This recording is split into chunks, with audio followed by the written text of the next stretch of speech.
உலக வரலாற்றை படிப்பதை விட உலகில் வரலாறு படைப்பதே இனிமை. நட்பண்பு இல்லாத அறிவு ஆபத்தானது.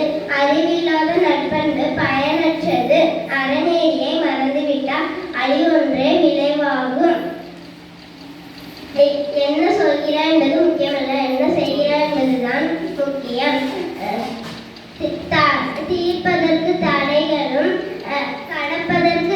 கடப்பதற்கு தடைகளும் தீர்ப்பதற்கு பிரச்சனைகளும் இல்லாவிட்டால் வாழ்க்கை சலிப்பாகிவிடும்.